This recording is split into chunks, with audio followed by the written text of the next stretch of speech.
शहीद सरदार उधम सिंह एक ऐसे अनसंग रेवोल्यूशनरी फ्रीडम फाइटर जिन्हें इतिहास के पन्नों में भुला दिया गया। इनकी बायोपिक आने वाली है, आई थिंक 16 अक्टूबर को रिलीज होगी, तो उनके बारे में है ये। लेक्चर में देखेंगे हम लोग इनकी early life.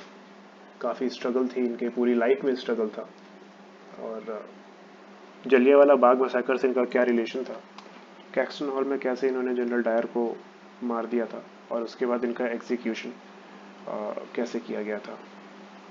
Hello and welcome back to Infologs. My name is Abhishek Mishra. उम्मीद करता हूँ आप सब बहुत अच्छे होंगे। तो उधम सिंह का के बचपन का नाम था, ओरिजिनल जो इनका नाम था वो था शेर सिंह, और इनका जन्म हुआ था 26 दिसंबर 1899 को। फिर 1901 में इनकी माताजी की डेथ हो गई थी, और पिताजी जो कि एक वॉचमैन थे रेलवेज में, इनका नाम था टहल सिंह कंबोज, इनकी भी डेथ हो गई 1905 में। दो भाई थे ये, शेर सिंह और मुक्ता सिंह। पिताजी की डेथ के बाद अमृतसर के एक ऑर्फनेज से जिसका नाम था सेंट्रल खालसा ऑर्फनेज, वहाँ पर इनको एडमिट कराया गया था। अब क्योंकि उस टाइम पॉलिटिकल एक्टिविटीज़ बहुत हो रही थी, तो उधम सिंह का खुद का एक पॉलिटिकल ओपिनियन भी डेवलप होने लग गया था। फिर क्योंकि पूरी तरह से फिर बाद में बड़े होने के बाद ऑर्फनेज में इनको नाम दिया गया था उधम सिंह और साधु सिंह, इनको नए नाम दिए गए। फिर 1917 में इनके साथ एक और ट्रेजिडी हुई। इनके जो बड़े भाई थे मुक्ता सिंह, साधु सिंह या मुक्ता सिंह, उनकी भी डेथ हो गई थी। फिर 1918 में इन्होंने अपना मैट्रिकुलेशन एग्जामिनेशन पास किया, और फिर 1918 में इन्होंने मैट्रिकुलेशन एग्जामिनेशन पास किया, और 1919 में इन्होंने अनाथालय छोड़ दिया, ऑर्फनेज छोड़ दिया था। अब ये आर्ट एंड क्राफ्ट्स में काफ़ी माहिर थे, जिसकी वजह से इन्हें आगे चल के यूएस में जॉब भी मिली थी, बात करेंगे आगे। तो अब जलियांवाला बाग मैसाकर से इनका क्या रिलेशन था। तो जलियांवाला बाग मैसाकर एक ऐसा इवेंट था जिसने बहुत सारी चीज़ों को बदल कर रख दिया था। आपको बता दूं कि भगत सिंह का ऐसा भी माना जाता है कि भगत सिंह का उदय जो हुआ था वो जलियांवाला बाग मैसाकर की वजह से ही हुआ था। भगत सिंह ने उस दिन खाना 10 अप्रैल 1919 में जलियांवाला बाग मैसाकर हुआ था। जनरल डायर ने अनआर्म्ड लोगों पर फायर ऑर्डर्स दे दिए थे।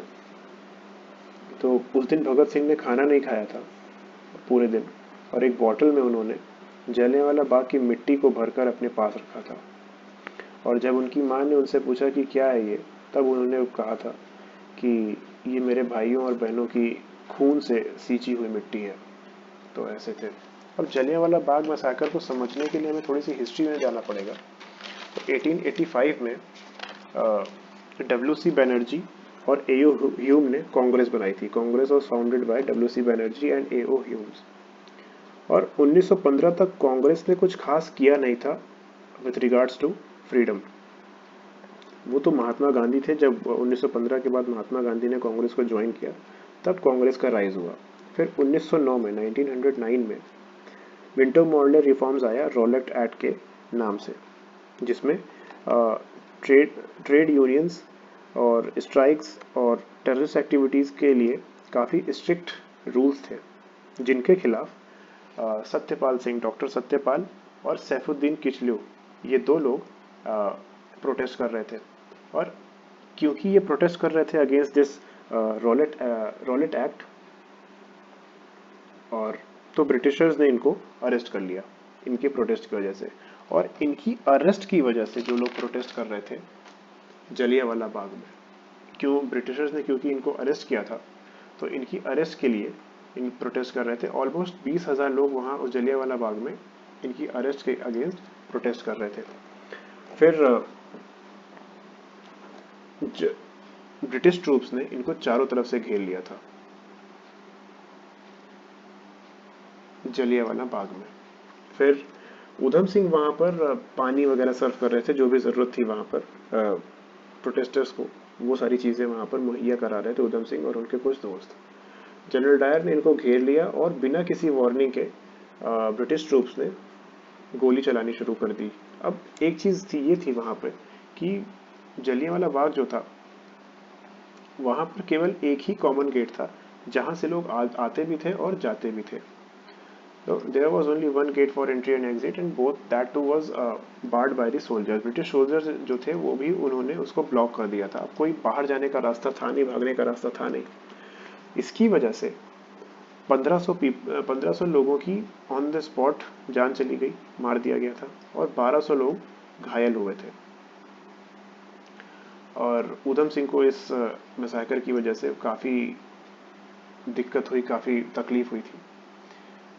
माइकल ओडायर जो कि पंजाब के गवर्नर थे, उन्होंने क्योंकि ऑर्डर किया था फायर करने के लिए, तो ऊधम सिंह के हिसाब से General Dyer was responsible for this event, for this massacre. उसके बाद, इस इवेंट के बाद ही ऊधम सिंह जो है रेवोल्यूशनरी पॉलिटिक्स में आ गए और भगत सिंह से काफ़ी इन्फ्लुएंस भी थे सरदार ऊधम सिंह। फिर हम देखते हैं कि ऊधम सिंह जो है रेवोल्यूशनरी कैसे बने। तो इस इवेंट के बाद ऊधम सिंह जो है यूएस चले गए और वहाँ पर उन्होंने एज अ टूल मेकर भी काम किया था। जहाँ जब वो यूएस से वापस आए तो वो अपने साथ कुछ रिवॉल्वर्स लेकर आ रहे थे। अब क्योंकि यहाँ पर ऑलरेडी धरपकड़ चल रही थी आर्म्स एक्ट के अंडर में, आर्म्स एक्ट और रॉलेट एक्ट की वजह से धरपकड़ चल रही थी क्रांतिकारियों की, और ऊधम सिंह को पकड़ लिया गया रिवॉल्वर्स के साथ, और उसकी वजह से उन्हें 4 साल की जेल सुना दी गई, 4 साल की जेल हो गई। फिर 1931 में 1931 में उन्हें रिलीज़ किया गया, और रिलीज़ करने के बाद ही वो अपने गांव गए जहां की लोकल पुलिस इनको परेशान करती थी, और वहां से फिर वो वापस आए और अमृतसर में वापस आए, और उन्होंने अपना एक पेंटिंग की दुकान खोली जिसका नाम था राम मोहम्मद सिंह आज़ाद। अब राम मोहम्मद सिंह आज़ाद, ये जो दुकान का नाम उन्होंने रखा था राम मोहम्मद सिंह आज़ाद, इसके पीछे का रीज़न ये था कि क्योंकि उन्हें ये समझ आ गया था कि ये जो ब्रिटिशर्स थे ये डिवाइड एंड रूल का गेम खेल रहे थे। तो it was considered to be the sign of unity, इसलिए इन्होंने उस अपनी दुकान का नाम राम मोहम्मद सिंह आज़ाद रखा था। फिर 1935 में ये कश्मीर भी गए, और कश्मीर में जब ये गए तो इनके पास से भगत सिंह का पोर्ट्रेट भी मिला था, एक फ़ोटो मिली थी। भगत सिंह को ये अपना गुरु मानते थे एक तरह से, और राम प्रसाद बिस्मिल को भी ये काफ़ी पसंद करते थे, काफ़ी इन्फ्लुएंस थे राम प्रसाद बिस्मिल से भी ये। और कश्मीर में कुछ दिन रहने के बाद ऊधम सिंह इंग्लैंड चले गए बाय मिड-30s। फिर उसके बाद यहीं से इनका शुरू, जलियांवाला बाग मसाकर से तो ये ऑलरेडी बहुत गुस्से में थे, गांधी जी भी बहुत गुस्से में थे, गांधी जी को आने भी नहीं दिया गया था यहाँ पर जलियांवाला बाग में, जहाँ पर वहाँ जो गोलियाँ चली थी जलियांवाला बाग में, वहाँ पर गांधी जी को आने भी नहीं दिया गया था। और ऊधम सिंह भी बहुत ज़्यादा गुस्से में थे। इन्होंने तभी ये ठान लिया था कि अब ये बदला लेंगे, जनरल डायर को मार कर ही बदला लेंगे, और तब से ये इस मौके की तलाश में थे कि कैसे वो मौका मिले और ये अपना बदला पूरा करें। तो अब क्योंकि ये इंग्लैंड जा चुके थे, इस मौके की तलाश के दौरान जो है इनको खाने पीने और रहने की काफ़ी तकलीफ हुई, काफ़ी मेहनत करनी पड़ी इनको अपनी एम्प्लॉयमेंट, क्योंकि खाने के लिए कमाना पड़ता, पैसे की ज़रूरत थी, तो उसके लिए इन्होंने काफ़ी मेहनत भी की थी। फिर 13 मार्च 1940 वो फाइनली वो दिन आता है जब ऊधम सिंह अपना बदला पूरा करने वाले थे। जनरल डायर कैक्सटन हॉल में एक स्पीच देनी थी जनरल डायर को, एक जॉइंट मीटिंग थी कैक्सटन हॉल में, वहाँ पर वो एक स्पीच देने वाले थे।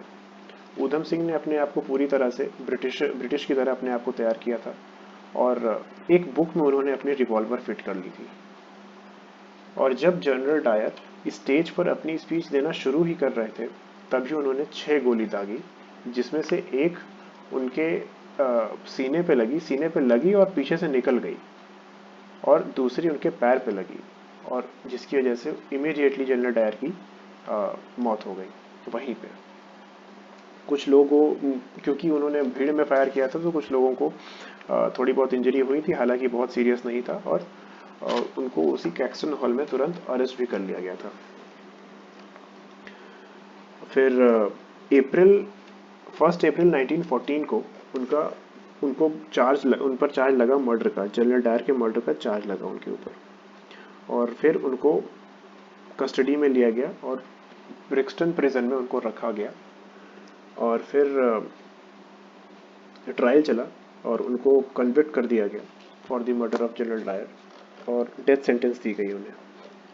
और फिर जुलाई 31 1940 को इनको फांसी दी गई थी पेंटॉनविल प्रिजन पे। और इनकी जो अस्थियां हैं वो आज भी जलियांवाला बाग अमृतसर में प्रिजर्व करके रखी गई हैं। अच्छा, इन्होंने अपने ट्रायल में एक स्पीच भी दी थी एक जज के सामने, मतलब इंग्लैंड में ही इनको फांसी हुई थी, इंग्लैंड में इनका ट्रायल चला था, तो जज के सामने इन्होंने कुछ बोला था। इंग्लिश में है ये, मैं हिंदी में आप लोग को बता देता हूँ। इन्होंने बोला था कि मैंने उसको मौत के घाट उतार दिया क्योंकि वह था ही इसी लायक। वो मेरे लोगों की भावनाओं के साथ खेलता रहा, उन्हें कुचलता रहा, मेरे लोगों को मारता रहा, इसलिए मैंने उसको मार दिया। पिछले 21 साल से मैं इस मौके की तलाश में था कि मैं कब उसको मारूं और कब मेरा बदला पूरा हो। मुझे खुशी है कि मैंने अपना काम पूरा किया। मैं मरने से नहीं डरता क्योंकि मैं अपने देश के लिए मर रहा हूँ।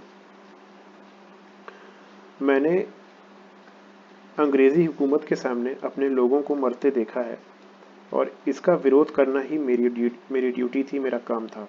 अपने देश के लिए मरने से बड़ा कोई और सम्मान नहीं हो सकता। ये कहा था, ये कुछ आखिरी वर्ड्स थे, आखिरी शब्द थे शहीद सरदार उधम सिंह के। तो ये था लेक्चर। उम्मीद करता हूँ आप सबको पसंद आया होगा। पसंद आया हो तो वीडियो को लाइक करें, शेयर करें और चैनल को सब्सक्राइब करें। Thank you so much.